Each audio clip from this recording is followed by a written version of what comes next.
Well, I'd like to welcome everyone in the biggest sort of way to Jim's Promise kickoff tour here. Today we're highlighting this all in a couple of areas. We were down in the Charleston area this morning and now here with you all. Really do appreciate the hospitality. This is just absolutely wonderful. I'm going to make a few brief remarks and then I'm going to be happy to introduce my boss, Governor Justice, and let him get up and talk to you about what he sees coming toward us with the highway program. As I start, I want to just make some quick recognition of some really important groups.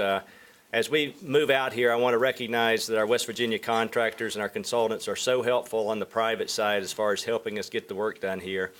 Really couldn't do this without the private and public side working together the way we do in West Virginia. So that's one group I want to recognize.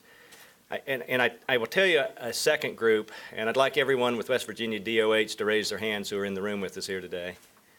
I want to recognize the awesome men and women of the West Virginia DOH. I was a fan of your all's as I worked with Federal Highway for years and years, and then really didn't know the half of it, the dedication and hard work I see with the Highway Department folks that I've worked with over the 5 years. And it's been gratifying for me to be a teammate with you all. Thank you so much for the work you do, and keep it up. We're going to be very busy with the governor's program. Well, what I want to do, and one other person I want to recognize for the group here, particularly for the folks who may not know him, but I think he's well known. I want to recognize Donnie Williams, our district manager, who has been on the job just a couple of months now, but it's a person that if you have easy questions, call the commissioner's office in Charleston. If you got hard questions, call Donnie. All right, I want to tee this up. Governor Justice has many virtues, and among his virtues is he is a very impatient man. Now, that is a virtue in this case. What he has impressed upon us at West Virginia DOH is there's not a moment to lose in getting this work started. And there really isn't. It's for the transportation system, but more importantly, it's for our state and for the economic recovery. So he had really told us at Highways, hey, I want you guys to be ready to get going immediately on this roads program. And so I think what we did is we took that to heart and tried to find a way to really race across the starting line, to have a deal where we were running at full tilt as we hit the starting line. So I want to make you realize that so far not one penny of the new dollars that came through the session that was just finished and with the raised DMV fees, not one penny of that has shown up in the coffers of West Virginia DOH. It'll trickle in month by month, about $10 million a month. Not one penny. And then the second thing is we don't have one new employee who came on board because of the governor's program. But what we did is we found a way to actually move a whole lot of work forward. You all in the district know this. You've been very busy. So move a whole lot of work forward that was planned for other years. And this is remarkable. In the first 3 months of this program, starting right now, we've leveraged $350 million of work, roadway work, that would not have gotten started this year without the governor's program. It's just remarkable. And you all probably have forgotten this, but President Obama's stimulus program in 2009, how much was it? It was slightly over $200 million. This is 1.5 times what that stimulus program was back then. So it's remarkable what's getting started, and that's just the beginning point. There's a lot more to come, and the governor will tell you a little bit about that. This is really a historic program. 20 years from now, people will be talking back and saying, you remember how we had the transportation program, Governor's Jim's Promise program back in 2017. This will be of historical proportions, and people will be talking about it for years because it will make such a difference in our state.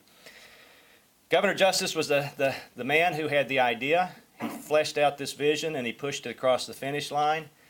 This creates immediate jobs, thousands and thousands and thousands of immediate jobs, immediate economic recovery. It provides hope to people. It helps us as we look at the terrible drug problems we have here in West Virginia. As you give people hope, you chip away at that. So I know, speaking for all of us at the Highway Department, Governor, we take this as an awesome responsibility you've handed to us. Take it seriously, and we're going to do a good work with it, and we're going to really make it work well. I'm really proud of the program that we have. We have work in every single state, in every single county in the state. We have every type of work imaginable, big work, little work. We're working on all sorts of roads, everything from the secondary service roads that aren't even eligible for federal aid, all the way up to the interstate. Down in Charleston, we looked at I-64 this morning. It's going to be completely reconstructed. to highlight some of the different types of projects that you all have going today. And we're going to be back as time goes by and talk about some of the other projects in the area, so you'll see us again. But it's important, I think, for you all to hear. This demonstrates what I said about it being all types of work. And if you have any hard questions about these roads, Donnie will help you. Bennett's Run Road, $200,000 resurfacing. Middleton Road, $376,000 resurfacing. Plum Run Road, about $800,000 of resurfacing. Slip repair on Piggin Run, by Piggin Run on County Road 34, about $125,000. $1.2 million to replace the Pike Fork Bridge on West Virginia 23. So the point I'm making is this sort of work, it's all over the state, it's all types of work, it's what we've not done in West Virginia for years and years, and now we're finally getting to it. So it's just so remarkable that we're here. Again, in the early stages, we have this $30 million of what we've called Part A Surge, which is working on U.S. routes, the two-lane U.S. routes you have out here. Then we have the money that we found, $100 million to work on secondary service roads that are things that really never get attended to. And then after that, we end up having a $230 million Garvey. Garveys are a type of federal bonds. We did a little homework and found that $230 million bond issuance, which will be October 27th, will be the single biggest one-day issuance of transportation bonds in the history of the state of West Virginia. A remarkable fact. That will be surpassed after the October 7th referendum and the bonds that are sold next year, which will be $600 to $800 million. So again, it's really a good time for transportation. It's a thing where we can make a real difference. So enough for me. I'm really proud now to introduce my boss. Again, the man who created the idea, who fleshed out the vision, who pushed this across the finish line and is making a difference for everyone in West Virginia with this program. I'm proud to be a part of his team, and I'm happy to introduce our 36th governor, Governor Jim Justice.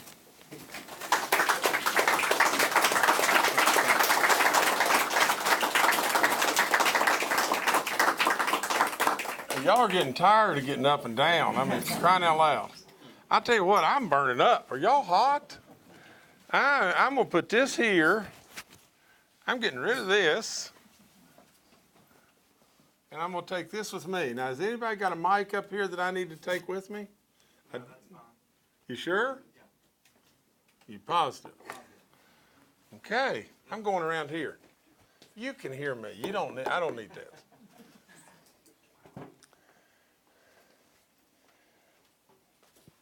Let me tell you just this. Let me just talk to you as West Virginians, okay?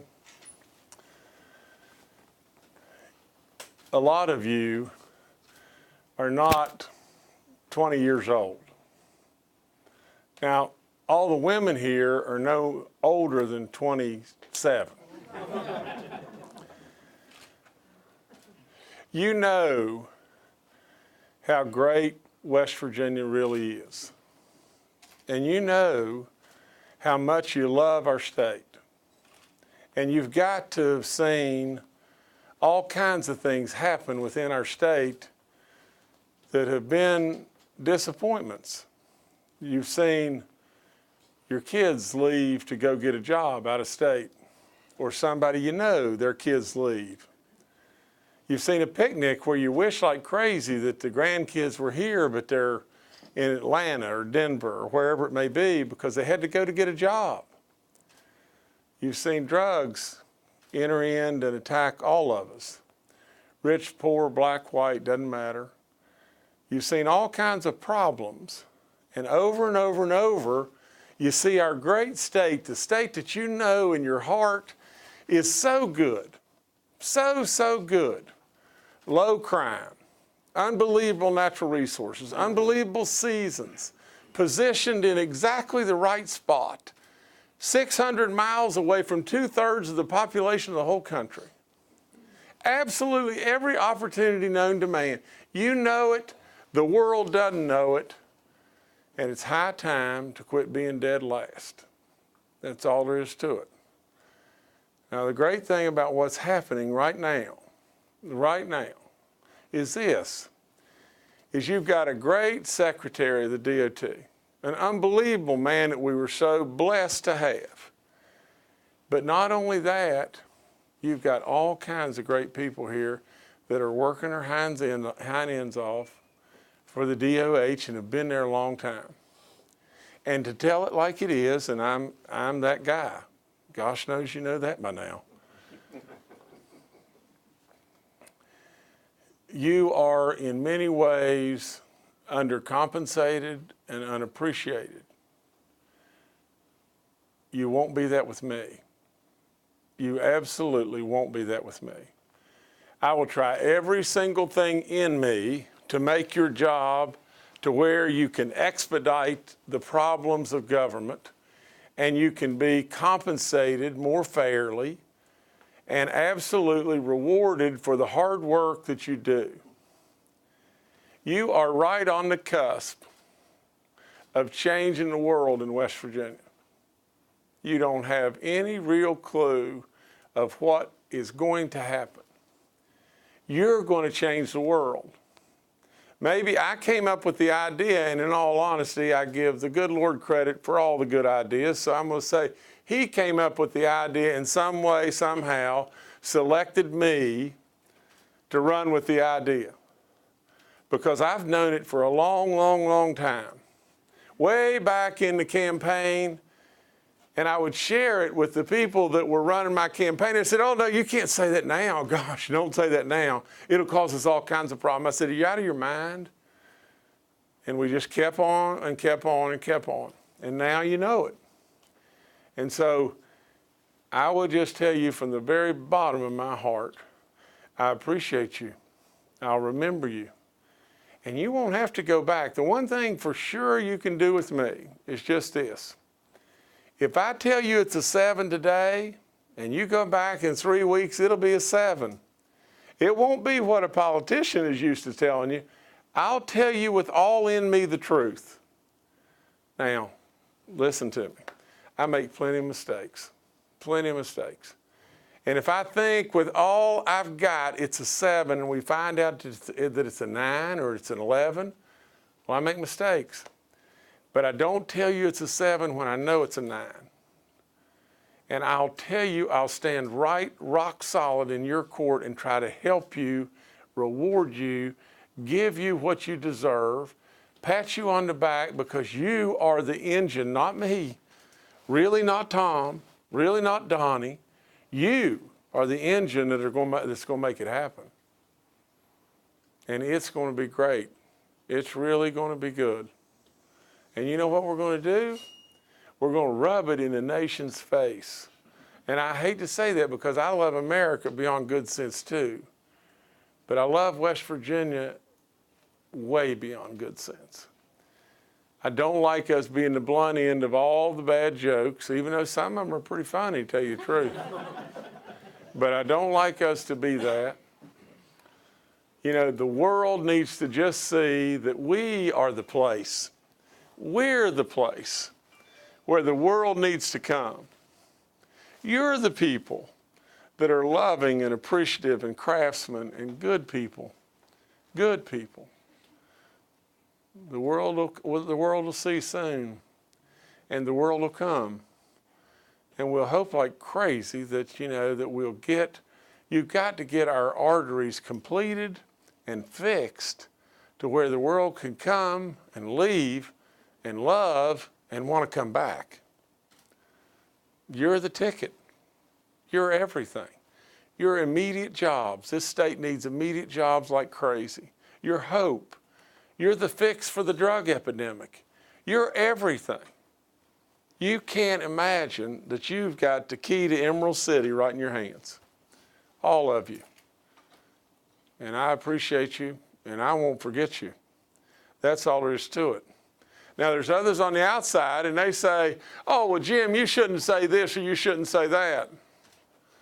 But just listen to me and listen really good. At the end of the day, we had the opportunity this year in the legislature to pass stuff that would help a lot of everyday people that needed to help. And for whatever the reason may be, we didn't get it done. That's not good enough for me. You see, I could say this story 1,000 times over. I don't want anything. I don't want anything. But for us to walk away from the vets or the miners or the teachers or whomever it may be when we didn't have to do it. It's not like this. It's not like you've got $9 here and you've got 18 requests. Well, you can't fulfill those, can you? But if you had $9 and you could some way maneuver that into 18 and you could handle this and you just didn't do it, why? Because you just didn't do it. Then these people here that are really going to suffer, I can't let that just get out of my mind. And I can't just go on a tribal celebration all day long about nothing but the roads, because although it is the key to Emerald City, we could have done more. And so as long as the good Lord gives me breath, I'm not going to care if you're a Democrat or Republican or independent. I'm going to care that you're a West Virginian. And I'm going to do everything in my power to help our people of West Virginia and let West Virginia shine. So I love you in every way. I think you are the absolute, you have the steering wheel of the boat. You have absolutely every single thing, and you got a big guy, me, you know, that will not forget you and will be slugging in every way for you. And I mean it. And you won't have to ask that 2 times. I'll be there.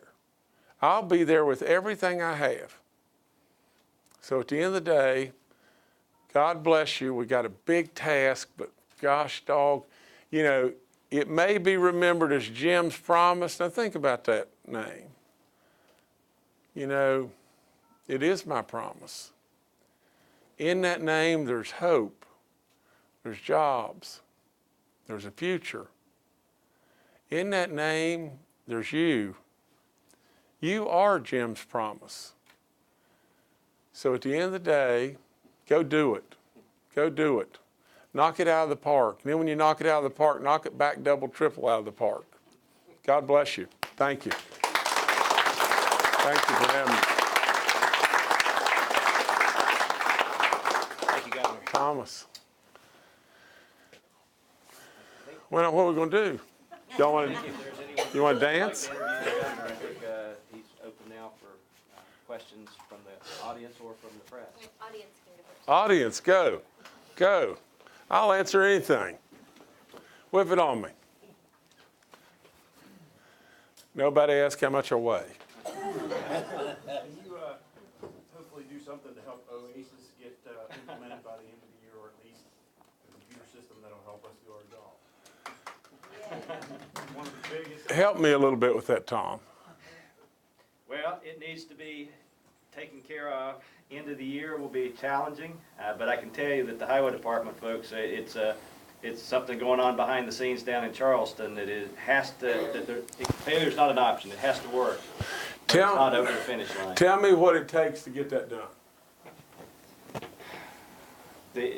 It's what's called an enterprise system that actually tries to tie all the systems together. I know that. I know that much.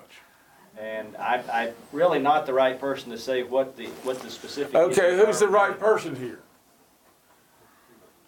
You asked the question. Tell us. Well, I'll tell you. I don't really even know a whole lot about it because we're only using maybe, 10% of it right now? We're doing payroll in this system, in Oasis, as well as in the old system. Right. Simultaneously. Some of the other programs are functioning, at least part of them, but I think basically we got sold something that wouldn't work for us. They tried to make it work after it got started, but I think we, or at least the people that sold it to us didn't know what they were getting into, as far as I know. Yes, sir, Donnie. I serve on the committees that's working on the Oasis program, and they have revamped a lot of things. They have a very aggressive schedule, but it hasn't been released yet. They're just working on that. They've brought new consultants on, and but it's going to be very challenging. It's a very big process.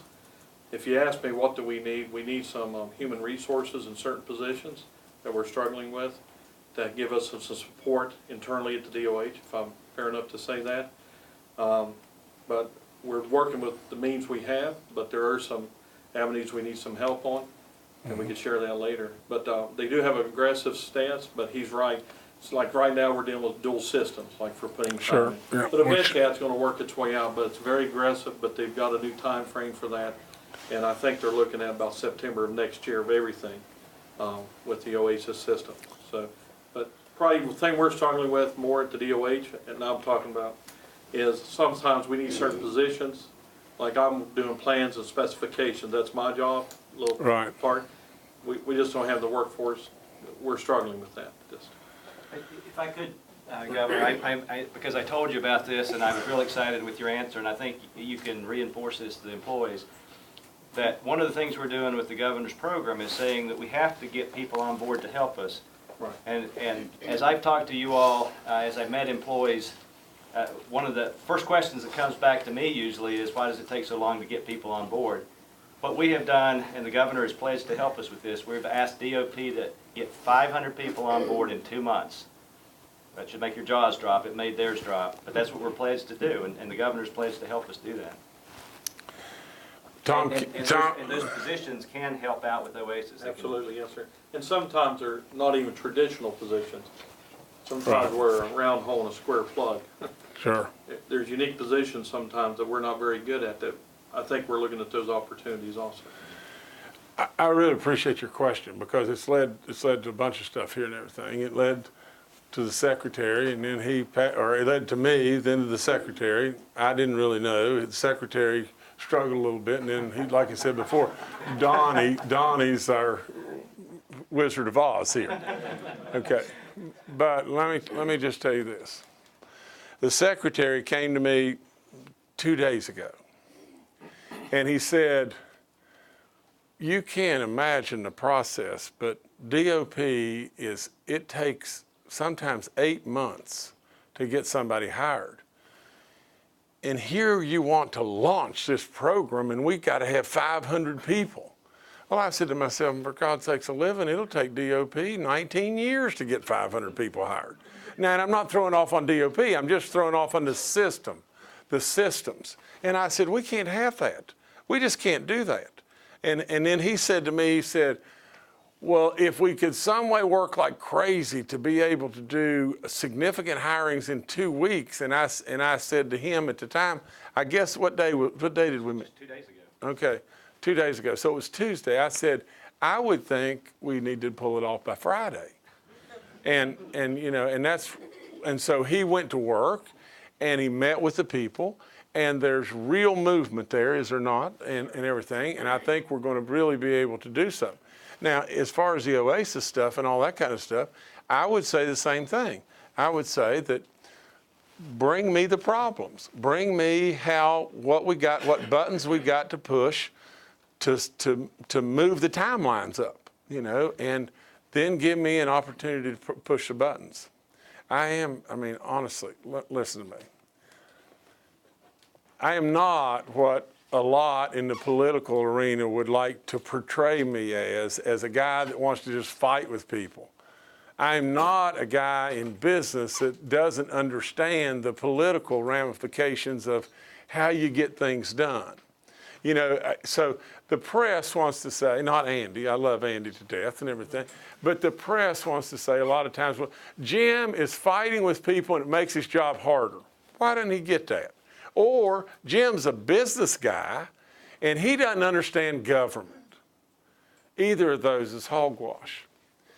If you know me, you would know this guy, the guy that works with these people, loves these people, wants to join hands with these people all the time, seeks advice constantly from his people, and wants to run across the finish line together. I absolutely promise you this, that if anybody in this room believes that our politicians in the past have done it right, you're out of your mind. That's all there is to it, because we can prove we've been dead last forever. The coach has got to run a different play, and a lot of times the players just don't like it. But we can evaluate what we're getting done and everything. And if you want me to just keep running the same play, then you got to get somebody else. Because I'm not just going to sit down there and go kiss the cherry blossom queen and let it just go on like it's going on. I'm not going to do that. So if you can bring me the pieces of the puzzle, I want us all to join hands.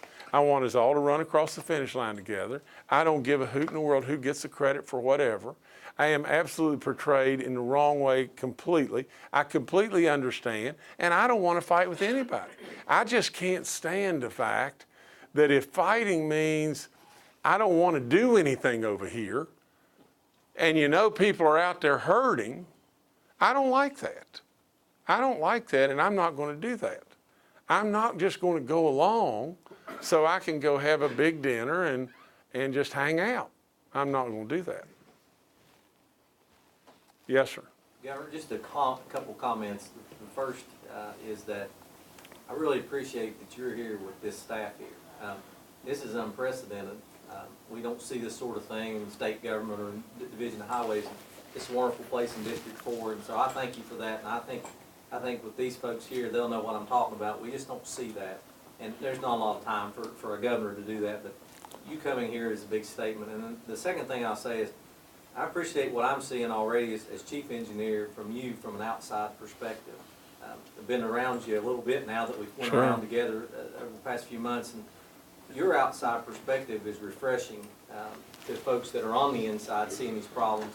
And then I like your responses when you see them and then you come in and say, well, we got to fix that. Yeah. Those kinds of things, just to comment on that, are wonderful to see, and I thank you for both of them. Well, thank you. Thank you. Yes, ma'am. I might get killed for this, but I'm the training coordinator for District 4, and training is very near and dear to my heart.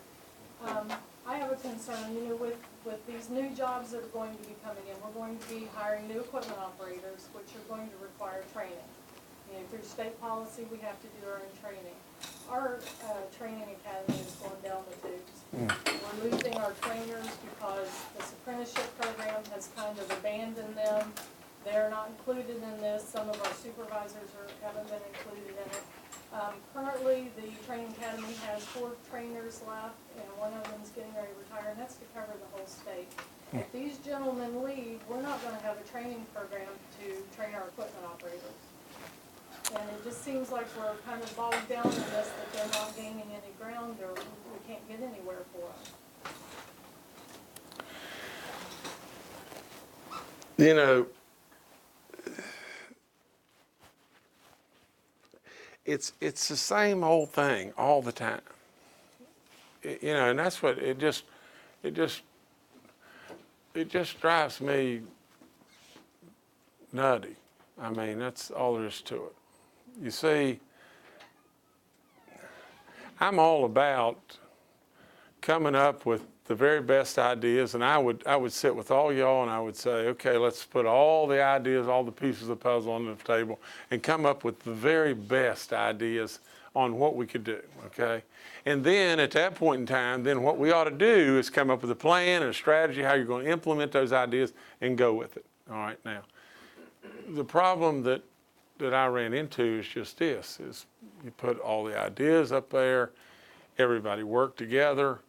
I ran my hind end off from place to place to try to get different people's ideas and compromise here, do this and that and everything else. And then at the end of the day, we had a plan, a real plan, and I'll come right back to the training aspect, but we had a real plan. And then what happened was we had all kinds of areas say, well, if I do that, I don't know if I'll get elected or whatever it may be. And so the plan fragmented and we ended up with no plan. And you don't even know it. You don't even know the magnitude of no plan, what happened. You are saying something that is dead on the money. For crying out loud, here we are fueling up the jets and ready to take off on an aerial attack, and our pilots don't have any idea how to fly the plane. I mean, it's the same old all the time. It's that we have got to fund the areas to be able to build what we're trying to do. I mean, it's the beatingest thing I've ever seen. You know, we had the money. I mean, let me give you another example. We had the money to put significant money in SOS, which would save our state, which would basically give us the means to go out and market and build commercial sites or do whatever it may be to attract business, to train. We had the money. We had a way to do it. We just cut it out. It's gone. It's gone. Well, how in the world are we going to expect that people just come? You're not. How are you going to expect to be able to put people on bulldozers and do stuff when you've got 3 people training the whole state? For crying out loud, you know, you're going to depend entirely then on contractors that just can wave wands and everything else, plus the fact that all the people that you need to train internally, you can't do it. It's just, I mean, I would turn to Brother Smith and I'd say, whatever we got to do to fix it, fix it. Fix it. I mean, that's all there is to it. And I'm not just, I don't grandstand nothing. I'm telling you, fix it. For gosh sakes of living, tell me what we got to do and fix it. I mean, it is absolutely preposterous to think 3 people are going to be able to train Emerald City. It is absolutely silly. That's all there is to it. Yes, sir. Governor Michael Lethia, Channel 5. If the road bond amendment, October 7th, is rejected, how does that affect the timeline of your vision? And would you then consider the vote to raise revenue in anticipation of the issuance of bonds? I don't want to say this in any bad way, but if the road bond is rejected, and this sounds dramatic and everything, in all honesty, you just turn out the lights. I mean, our hope and everything is over. I mean, it would be the worst mistake a state could make in the history of all time.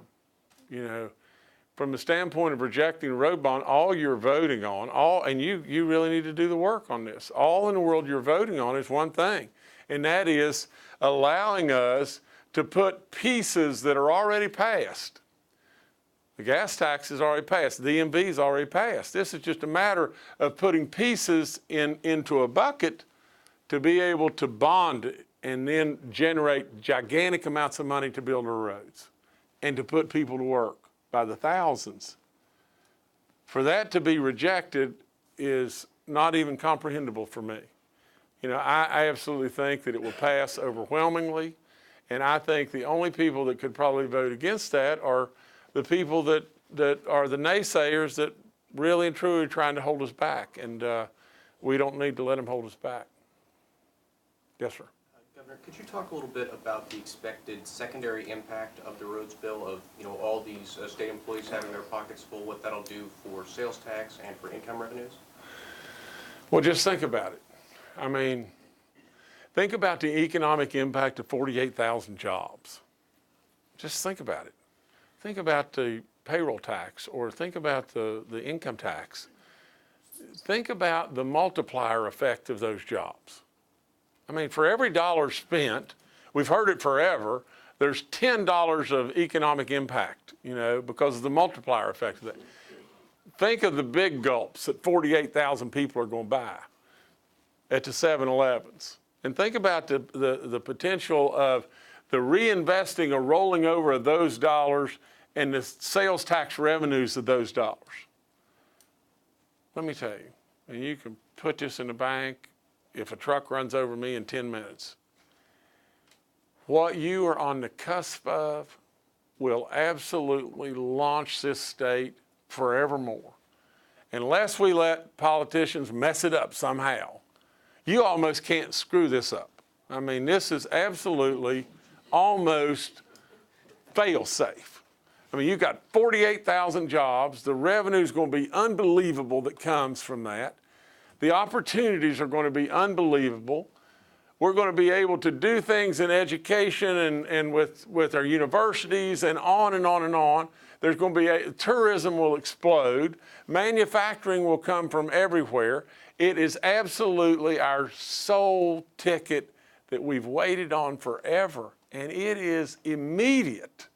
That's the beauty of this. This isn't like build a field and they'll come. This is turn on the switch and let's go. but we can't do it with 3 trainers. We can't do that. Governor, of the 48,000 jobs, how many do you think will be state jobs and how many will be contracted jobs? Well, I don't know. I don't know. You know, there's no question that there's going to be contractor jobs. You know, that's all there is to it.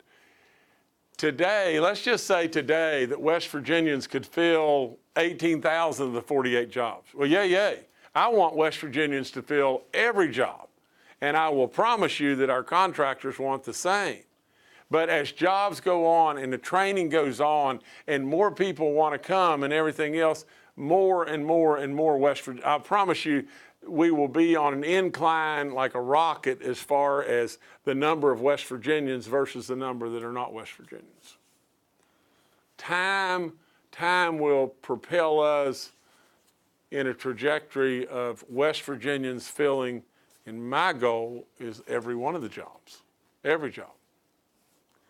But to be perfectly honest, a job is a job is a job, and I want people here working. And because if they come here and work, even if they're not from here, and they come here and work for 2 or 3 years, they'll end up living here. There ain't any better place. There's no better place.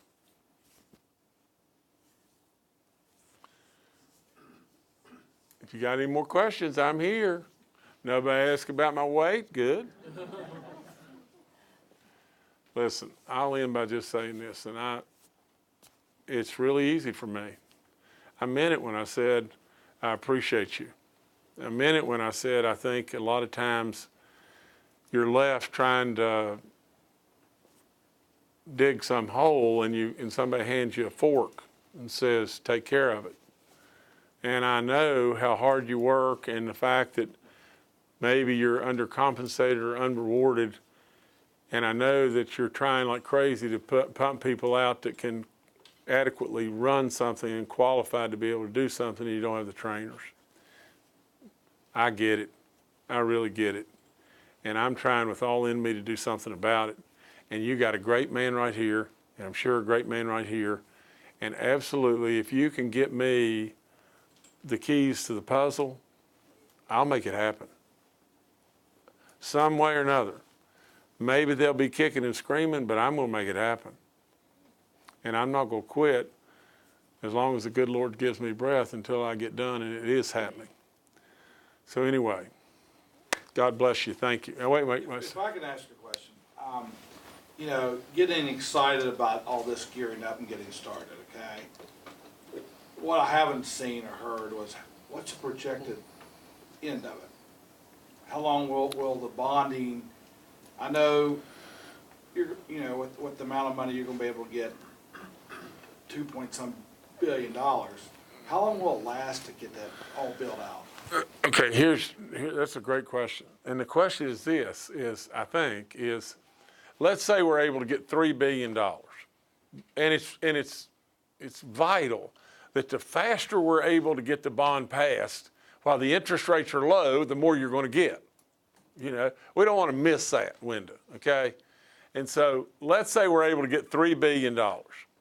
And let's say that $3 billion works and lasts for 3 years, 4 years? Sounds good. Okay. All right. 3.5 years. Okay. Then what are we going to do?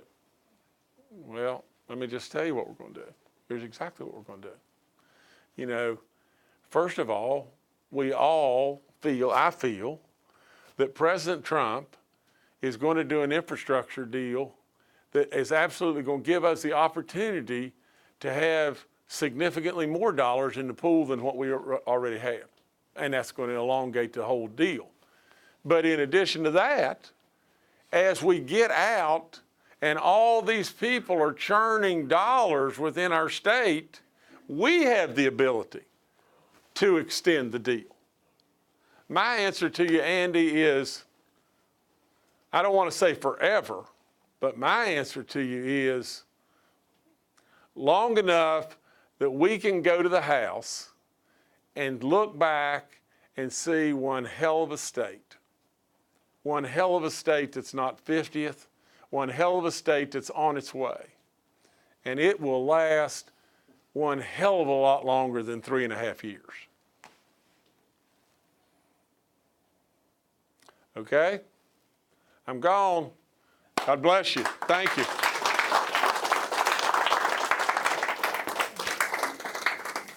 Okay, is it yours?